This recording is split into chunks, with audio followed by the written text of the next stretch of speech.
بالله من الشيطان الرجيم.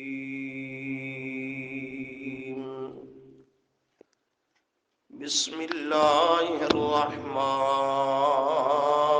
الرحيم.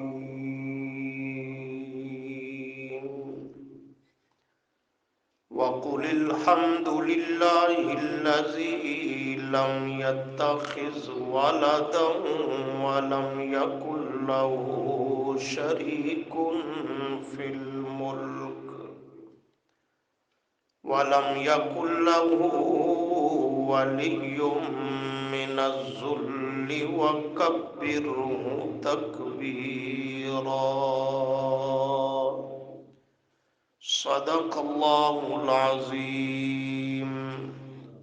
اللهم صل على محمد وعلى آل محمد كما صليت على إبراهيم وعلى آل إبراهيم إنك حميد مجيد.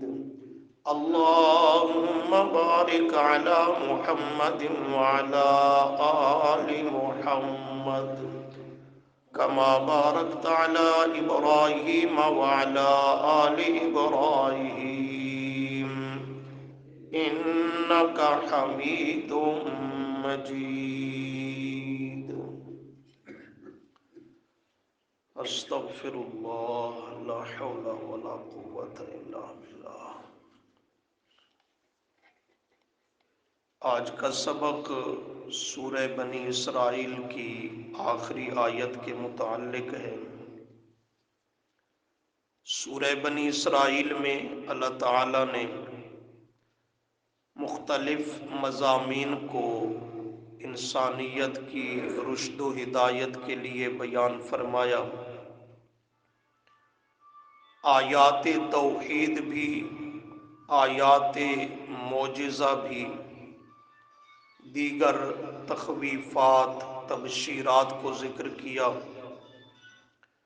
جب یہ صورت مکمل ہونے لگی تو اللہ تعالیٰ نے اس کی آخری 2 آیتوں میں بالخصوص مسئلہ توحید کو بیان فرمایا، جو قرآن کریم کا مقصود اصلی ہے اور اس کے نزول کی اصل غرض و غایت ہے. وہ ہے مسئلہ توحید. آپ اگر قرآن کریم میں غور کریں تو یہ بات بڑی واضح سمجھ آتی ہے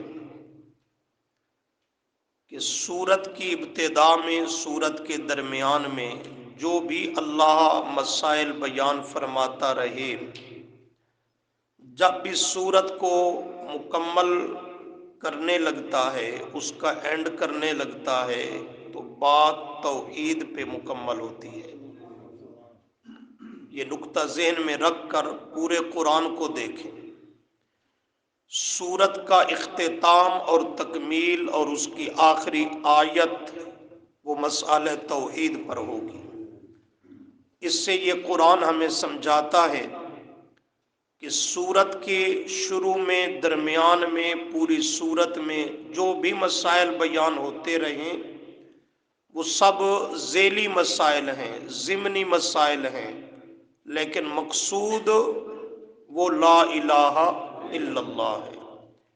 چنانچہ کل کے سبق میں بھی آپ نے یہی عنوان سنا اور سمجھا کہ اللہ تعالیٰ نے مسئلہ دعا اور پکار پر مشرکین کے شبہوں کا رد کیا اور فرمایا جب بھی پکارو میں اللہ ہی کو پکارو، خواہ میرے ذاتی نام کے ذریعے یا صفاتی ناموں کے ذریعے، لیکن پکار صرف میری ہی چلے گی.